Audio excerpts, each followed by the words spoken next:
On today's show, the winning streak was very, very fun. While it lasted, it unfortunately comes to a close at the hands, I should say, of Giannis Antetokounmpo and the Milwaukee Bucks, and then losing a second game on the second night of a back-to-back is no fun. So the Rockets now riding a 2-game losing streak, but a lot of good to take away from these 2 games. We'll do that, and part 1 of a Rockets mailbag coming up right here at Locked On Rockets. It's the Locked On Podcast Network, your team every day. This is Mission Control, Houston. Ignition sequence start. With the second pick in the 2021 NBA Draft, the Houston Rockets select Jalen Green. T-minus 15 seconds. Guidance is internal. I'm going to keep working. I'm going to keep getting better every day. I'm going to keep perfecting my craft. And every time I step on that floor, I'm coming. 6, 5, 4, 3, 2, 1.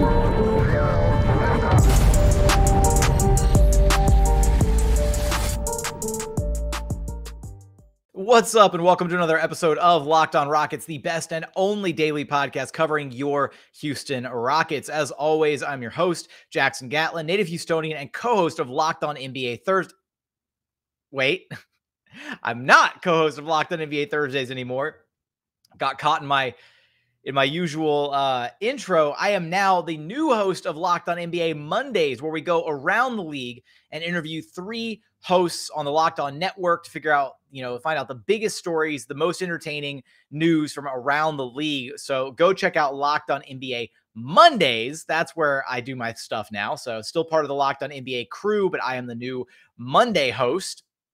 So with that, you can follow along on Twitter at JT Gatlin, as well as the show at Locked On Rockets. Now, pardon me, still going through it a little bit. I'm progressing though, which is nice. I don't have the really annoying tickle in the throat anymore, which that was honestly the most annoying part of all this, whatever this upper respiratory infection thingy was. Well, let's talk on today's show a little bit about Rockets Bucks, a little bit about Rockets Grizzlies, and then we'll get into mailbag part 1, because there were a lot of questions. I thank you if you submitted a question via Twitter, via the YouTube comments. I appreciate it. A lot of good questions to get to, so we'll do mailbag part 1, and then I'll wrap up the rest of the mailbag questions that I didn't get to or try to get to in the very next episode. So let's start with Rockets Bucks, because obviously the losing streak, the winning streak is over, and that's, unfortunate. But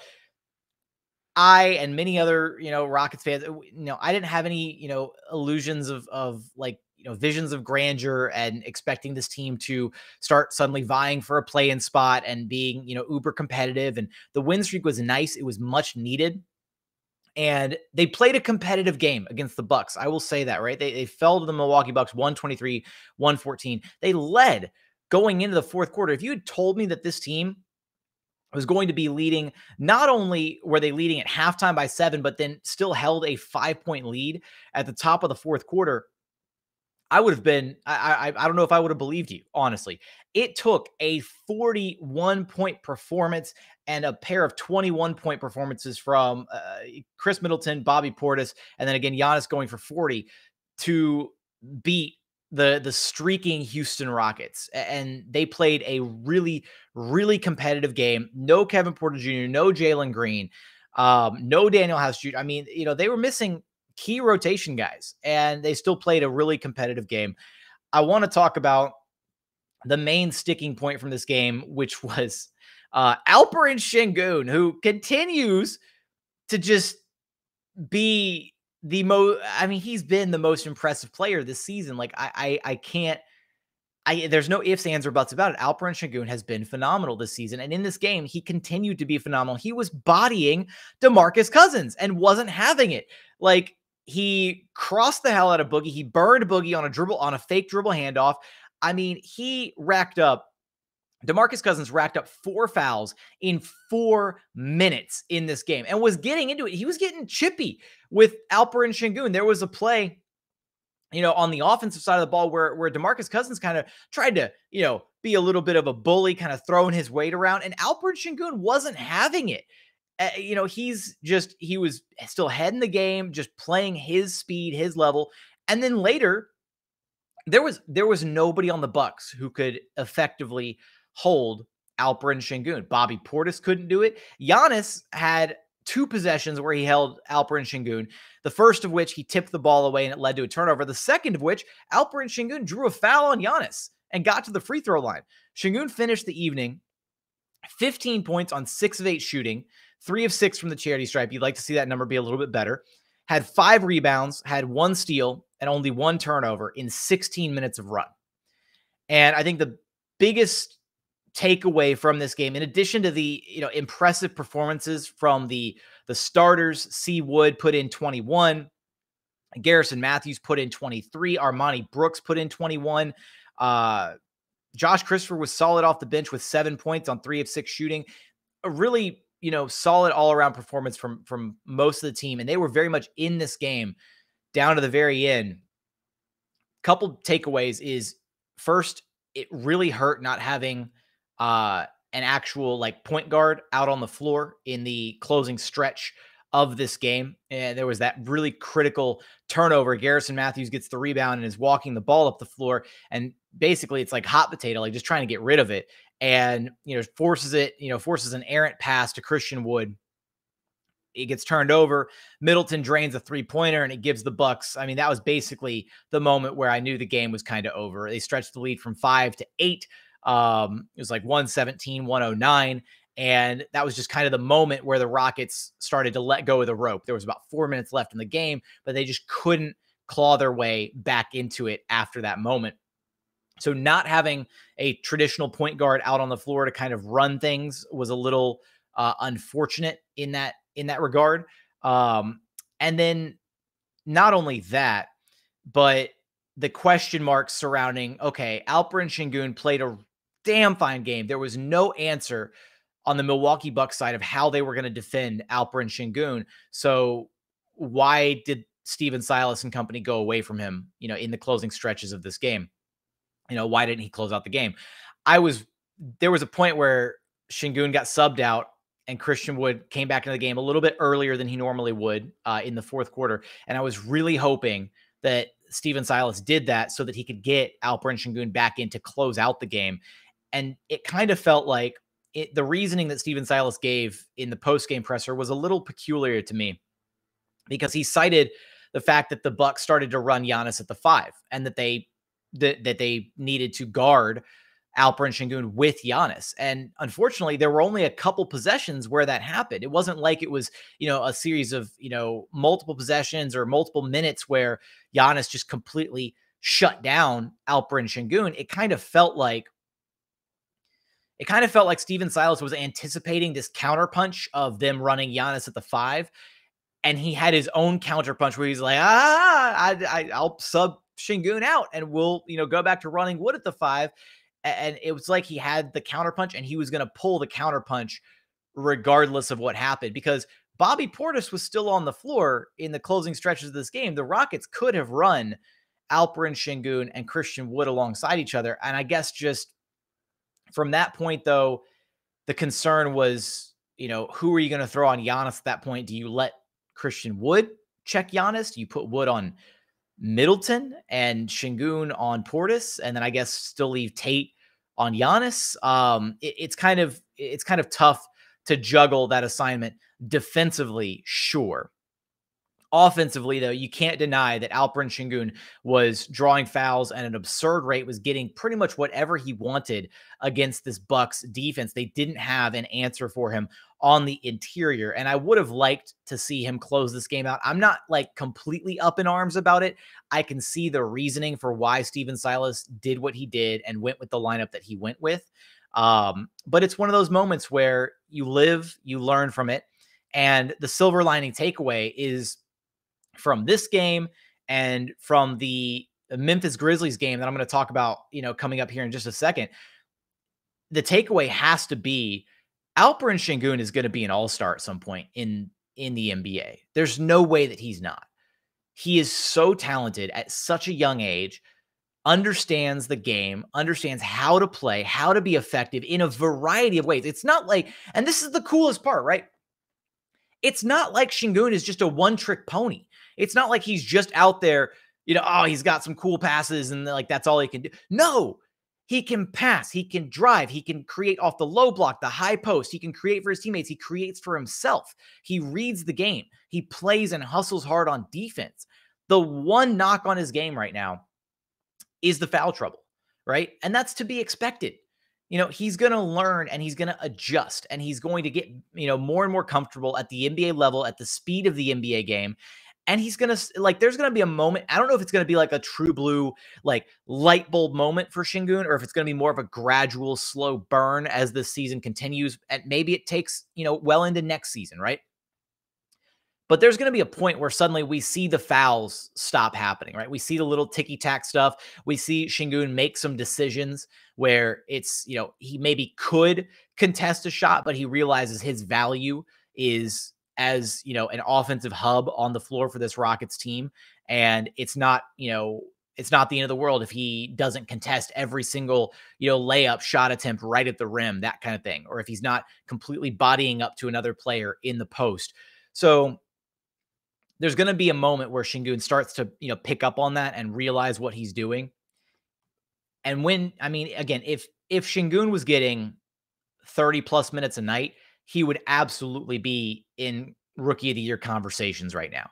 And one of our, we've got a couple of the mailbag questions that I want to try to get to are centered around Alperen Sengun and Christian Wood and all that. So I don't want to wait, again, it's unfortunate that the Rockets couldn't keep the win streak going against the Bucks. They played a hell of a game.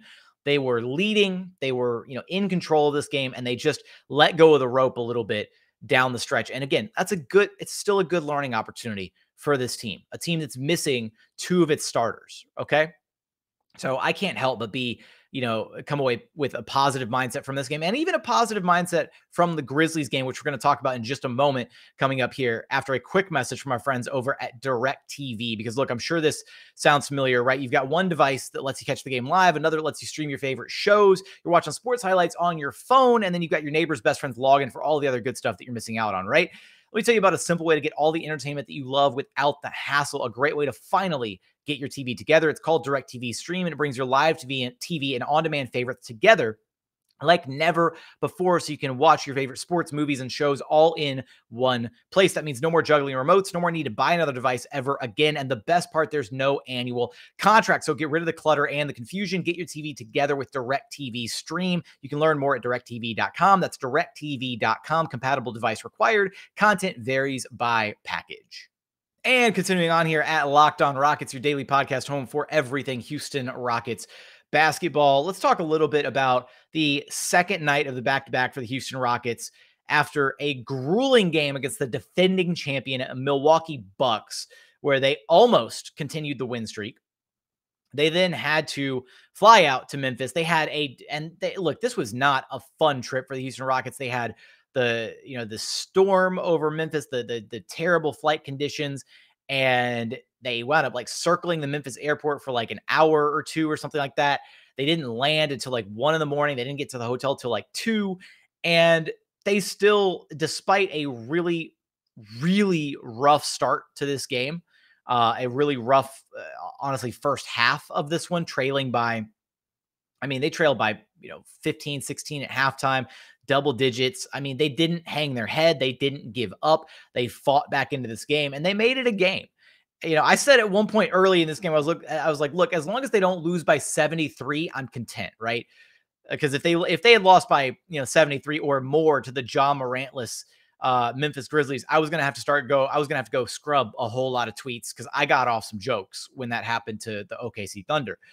Now, that said, the Rockets reverting back to the Daniel Theis in the starting lineup for this game, and look, I think that we all think that we've seen enough of this Theis Wood pairing to know that it just doesn't quite work offensively. And it also doesn't help that the Rockets didn't have Eric Gordon out there, right, to kind of steady the flow of things. So the Rockets rolling with a starting lineup of DJ Augustine, Garrison Matthews, Jae'Sean Tate, Christian Wood, and Daniel Theis And they were buried in the first quarter. And the starters looked lost. It was just a really disappointing game all the way around. And then the bench unit, credit to the Rockets bench in this game. The four guys who deserve max amount of credit: KJ Martin, Alperen Sengun, Armoni Brooks, and Josh Christopher. All of which, minus Armoni Brooks, who was a -2, but KJ Martin was a +12 in his 21 minutes. Sengun was a +3 in his 23 minutes, and I apologize, Josh Christopher was the -2. Armoni Brooks was a +10 in his 34 minutes played. The Rockets bench played insanely well in this game against the Memphis Grizzlies. They were the only reason, realistically. I mean, going down the starters, Christian Wood played a solid game as far as the Rockets starters are concerned, but he was pretty much the only one. The rest of the Rockets bench unit, that was where they found themselves digging themselves back into this game, the stretches where the game actually looked like it was going to be within reach. And it's a positive, bright sign, right? Even though this game came away as a loss, being able to see the development and the progress of these Rockets rookies, or, not just rookies, but young players, right? Because Armoni Brooks ain't a rookie.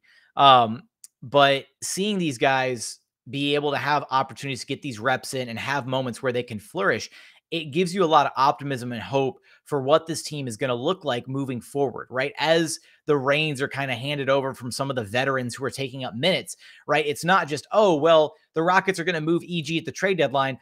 Who's suddenly going to play, who's suddenly going to absorb all of EG's minutes? Man, they've got Josh Christopher waiting in the wings, right? Who, I will say, somebody the other day after Josh Christopher's, after JC's birthday game against the Nets, somebody compared Josh Christopher to Lance Stevenson. And I kind of like that comp. Like, I think, coming out, we had used like the Drew Holiday comp a lot for Josh Christopher, and that never felt quite right for Josh. But I kind of like the Lance Stevenson comp a little bit, like insanely high energy, high motor, locked in defensively, capable, a versatile bag offensively, isn't afraid of the big moment, can take the big shot, put the ball in his hands. He's going to try and make something happen. And I really liked that comp. So with this, Rockets Grizzlies game, they fought back into it. They fell, 113-106. It's unfortunate, but it's the second night of back-to-back. They fought really hard against the Milwaukee Bucks, and then, had a long night going into this game. I wasn't expecting this to be a win. I chalked this game up as soon as, especially with how, it wasn't quite deflating against the Bucks, but obviously, it takes some of the wind out of your sails to not have the win streak going anymore if you're this Rockets team. So, that's definitely an emotional toll that was taken, as well as the physical toll of just, that was a tough, hard fought battle against the Bucks. I kind of chalked this Grizzlies game up to a schedule loss, especially once we found out Eric Gordon wasn't playing, sitting out with the right groin tightness, which is basically, that's been the listed reason for him sitting out all of the back-to-back so far this season. So nothing unexpected there by way of Eric Gordon.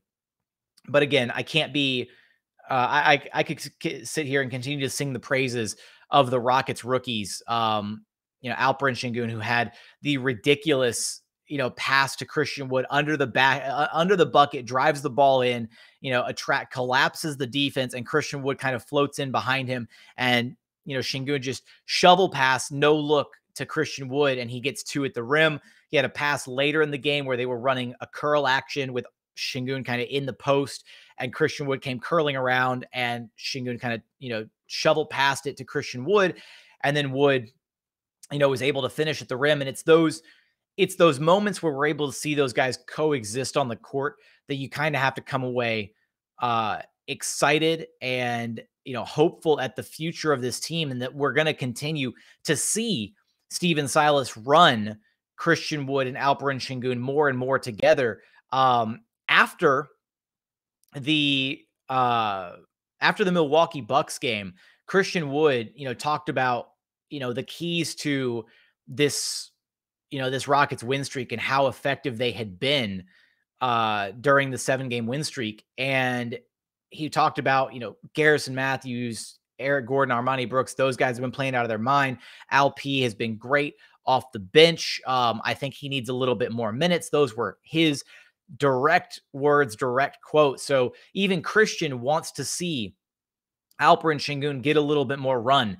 And I think this kind of segues almost perfectly into one of the very first mailbag questions that I have teed up waiting over here in the wings. So with that, I do want to get into some of that discussion because they are centered, some of the questions around Christian Wood, Alperen Sengun. So we'll get there after a quick message from our friends over at Built Bar. Because look, this holiday season, grab the protein bar that tastes like a candy bar, right? Or even better than a candy bar, honestly. It's Built Bar, filled with so much holiday goodness, rich with decadent flavor, covered in delicious, amazing chocolate, but amazingly low in calories, sugar, net carbs, and fat, high in protein. You get the best of both worlds, delicious and healthy. So many flavors that they offer. Raspberry, mint chocolate brownie, cherry, double chocolate, my personal favorite, the coconut brownie chunk. You cannot go wrong with any of the flavors on their menu. You've got to check them out. Built Bar gives you the extra fuel to get through your day, whether you're trying to lose weight, maybe you just need a little meal replacement as you're running out the door in the morning, right? They're great all around, and you can check them out. Just visit built.com and use promo code LOCK15 for 15% off everything that they have site-wide. Again, that's promo code LOCK15 for 15% off at built.com. And another message from our friends over at betonline.ag, because BetOnline has you covered all season with more props, odds, and lines than ever before. BetOnline remains your number one spot for all the sports action this season. Head to their new updated website and use promo code LOCKEDON for a 50% welcome bonus on your very first deposit. Again, that is promo code LOCKEDON for a 50% bonus on your very first deposit. From basketball, football, NHL, boxing, UFC, even your favorite Vegas casino games. Don't wait to take advantage of all the amazing offers available for the 2021 season. BetOnline is the fastest and the easiest way to bet on all of your favorite sports. BetOnline, where the game starts. And final segment here at Locked On Rockets, your daily podcast home for everything Houston Rockets basketball. Let's get into our Rockets mailbag questions here. And so let me see, which question do I want to pull first? Here we go. This is kind of how I wanted to segue into this. From Tloomfield, is a Christian Wood trade inevitable because of Alperen Sengun? Honestly, I don't think that's the case. I think that there is a world where Alperen Sengun and Christian Wood can coexist together on the basketball floor. And I think that's kind of what we're seeing in these brief stretches where Stephen Silas is trusting that duo to play together and they're working together. And we're seeing some of that chemistry develop between those two guys, because despite what Rockets Twitter would have you feel about the double big lineup, it's not necessarily the double big lineup that is the issue. The issue lies in who the double bigs are, right? Christian Wood is an incredibly versatile big, right? He can do literally everything on the offensive end of the floor. He doesn't have like a shortcoming in his game offensively. He is a 3-level scorer. He does it inside, mid-range, from the 3-point line. He can be used on ball, off ball, as a screener, as a spot-up shooter. He can do all those different things, right? Daniel Theis does not have that offensive versatility or range, unfortunately, and defenses do not honor him when he is out at the 3-point line. So Alperen Sengun does not have those limitations in his offensive game. There are times where defenses do not honor Alp as a shooter. However, Alp makes defenses pay because he will drive the ball in. He is lethal in those dribble handoff sets the Rockets run. His passing creates opportunities, whether people are, pressed up on him at the 3-point line or not. He is calm and measured with the basketball and finds ways to create for his teammates. So I definitely don't think that a Christian Wood trade is inevitable because of Alperen Sengun. And if I had to pick, the direction that I hope that they go, is I hope that we see more and more of Alp and Christian Wood sharing the floor. Hopefully even more, let them get some run earlier in the games too. Like let's see what that duo can do with some consistent minutes. Again, anywhere from 10 to 15 minutes a night, where it's Alp and Christian Wood sharing the floor together. Let's see what that duo can look like. And if there are some drawbacks, if there are some issues with the spacing, with how those two operate together offensively, or maybe there's some defensive shortcomings with that duo, then we need some data points to be able to discuss that. But right now, we just don't have enough to know. We've got plenty of data points on Daniel Theis, that's for sure. So I don't think it's inevitable. I do think that Alperen Sengun is, bound to be a starter for this team one day. Whether he's starting alongside Christian Wood or whether he's starting as the sole big on this team is what remains to be seen. So let's go to our next question from Assad. What kind of return could we expect for Wood and Gordon? I think that the way that those two guys have played, one, I don't think it's a foregone conclusion. I don't think it's a foregone conclusion that the Rockets are going to trade Christian Wood. I think that depending on the offers that are on the table, I think you take the phone calls, listen.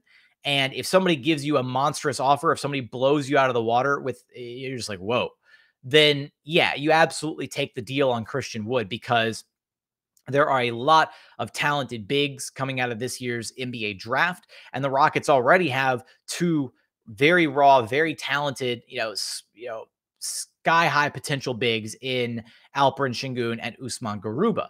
So I think if somebody comes in and gives you a Godfather style offer for Christian Wood, then you have to consider it. And I think that right now, the way that Christian Wood has played over the 7-game win streak, the way that he's played since being slotted in at the 5, his numbers haven't been phenomenal since KPJ got removed from the lineup. Once KPJ is back, Christian Wood's numbers are going to continue to look, inflated and incredible, because he's going to have his actual point guard to help him facilitate. EG does a fine job trying to run the offense and getting things done, but he doesn't connect and find Christian Wood the way that KPJ does. So getting KPJ back is going to make Christian Wood look even better. His numbers are going to, start soaring off the page again, and that's going to beef up his trade value come trade deadline. I think Wood, you could arguably fetch like a couple firsts for, or like a first and like a young prospect type situation for Christian Wood. And I think that the way that Eric Gordon has played, you're looking at least at like a first round draft pick, or, maybe a first and a second, or a first and like a fringe, young player. But the problem with both of those guys, you have to also look at the salary filler components, right? And reasonably, in whatever trade you conduct for them, you're going to get back some salary filler. The salary filler that you get back is probably going to be a veteran type player. And the way that you have to construct that trade is whoever is being shipped out from the new destination for Christian Wood or Eric Gordon, that salary filler, that veteran type player that's coming back, can't be a player who is, I guess, part of the core rotation or part of the production of said team, because then that kind of reduces the trade-off, right? And the Rockets don't want to value, they don't want to bring in another veteran. You don't want to just swap veterans around. You need an expiring contract, or somebody who's just sitting on the books that's not, actually part of a team's future, that kind of thing, or not part of the rotation. So it always becomes difficult when you're constructing trades like that, trying to figure out who's where, who's who can go where.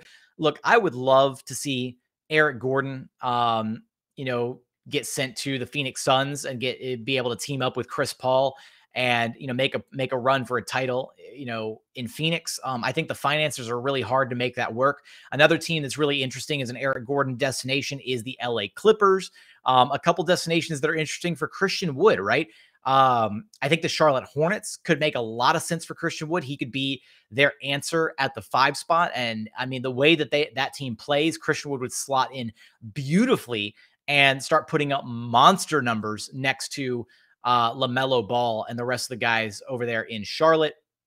And then another one that's kind of been staring me in the face for a while now since the NBA draft was the Golden State Warriors. Although I don't necessarily know, does Christian Wood make the Golden State Warriors better than what they do right now, right? Kevon Looney does his job well, doesn't require or demand the basketball at all. Does Christian Wood give them, an added dimension offensively? Absolutely. Does he maybe have them take a step back defensively if you swap out, Wood for Looney in their starting lineup? Probably a little bit. But there's a lot of interesting destinations for Wood and for Gordon, and I fully expect the phone lines to be ringing nonstop for the Rockets as the trade deadline approaches. So let's get into, let's find another question here as we're rounding some of these questions out. From Prez Simpson, besides LP, who's your favorite rotation player to watch? This is an easy one. If you've watched the show with any regularity, you know my answer is going to be Jae'Sean Tate. Jae'Sean Tate, I am a sucker for the blue-collar, hard-working, hard-nosed, grinded out role players, the guys who make winning basketball plays. Give me all of the Chuck Hayeses. Give me all of the Carl Landrys, the Louis Scolas, the PJ Tuckers, the Shane Battiers, the Jae'Sean Tates of the world. Those are my types of role players. Those are my guys, right? Watching, guys like that hustle and scrap for extra possessions, grinding it out defensively, getting clutch stops. Those are my favorite guys to watch. And I can't say enough good things about Jae'Sean Tate. Also, Prez, you watch the show all the time. You should know that by now, man. But anyways, let's go to our next question from Drew L. Appreciate you checking out the show, Drew. Appreciate you submitting a question. One of our regular listeners. With John Wall ramping up for a return to the lineup, does it actually happen? If so, when? I was having this discussion with a couple other people who cover the Rockets, and it's just super convenient that the Rockets, had their conversation almost, pretty much exactly 2 weeks ago to the day. It's been, I think, 15 days now since the discussions were originally started around John Wall and, his quote unquote ramp up and return to the Rockets lineup and starting that discussion. And they gave an approximate, we'll revisit, it's going to take a couple of weeks to get them ramped up. I can't help but feel, and so did a few other people, about it's just so convenient that the Rockets needed a 2-week ramp up period on John Wall, and now they're on a road trip till basically the end of December. So they went on this, they said, yeah, we're going to ramp him up, and then we're going to go on this road trip so we don't have to answer questions about it. No, I think that John Wall continues to ramp up. He's been increasingly more active in Rockets practices, shoot-arounds. He's doing, he's out there in pregame warmups, all of that stuff.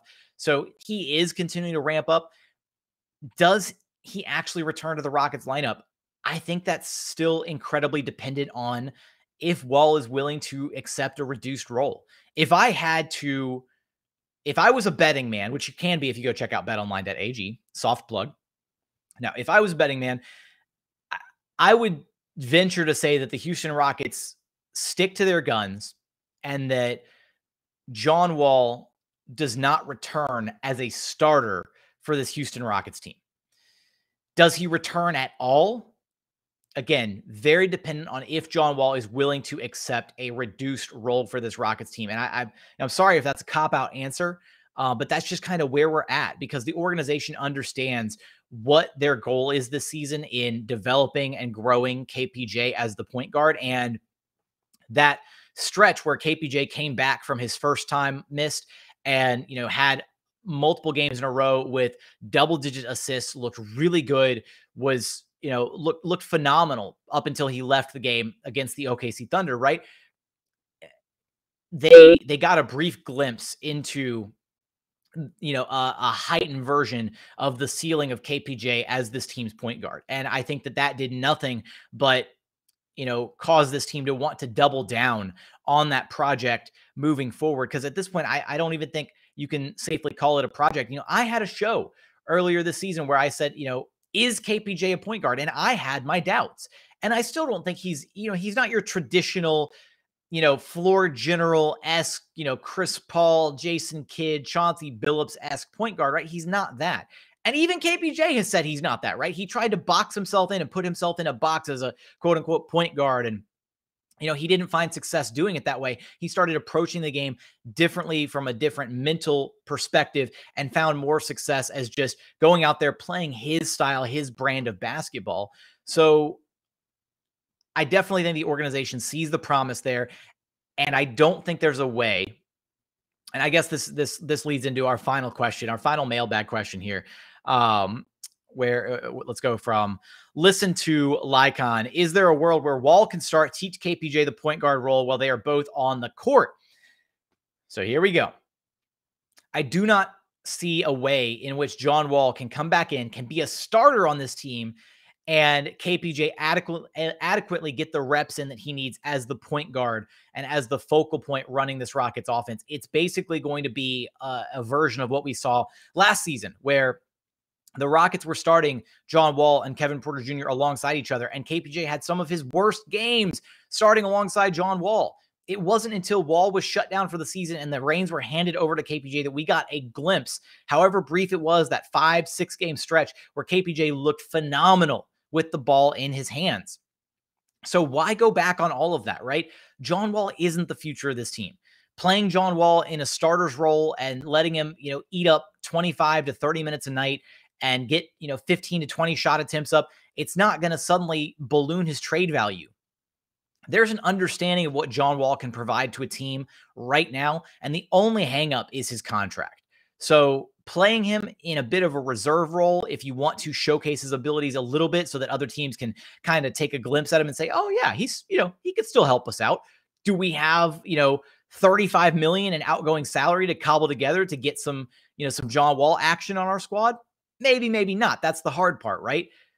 But that said, it's not the right move to bring John Wall back as the starter. I wouldn't want to see him back as the starter. I would have absolutely no qualms, and I would not hesitate to bring John Wall back if he's coming back in the reserve DJ Augustine role, because I do think some spot minutes with John Wall alongside Jalen Green could help him tremendously with him out on the court. So with that, that is going to do it for today's episode. That covers a good chunk of our mailbag questions. We've still got a ton more that I'm going to try to dive into in our very next episode. But for today's show, we appreciate you tuning in, checking out the show. If you haven't done so, please consider subscribing wherever you listen to your podcasts, Apple, Spotify, Google, the brand new Odyssey app. We would sincerely appreciate it. Free and available on all platforms, and the Locked on Rockets YouTube channel. Go search Locked on Rockets on YouTube. Hit subscribe, like, comment, all of that good stuff. Interact. The YouTube comments are a great way for me to be able to see what you guys are thinking. I love that level of interaction. It's sometimes easier than, commenting under a tweet or something where it can get lost in all the mentions.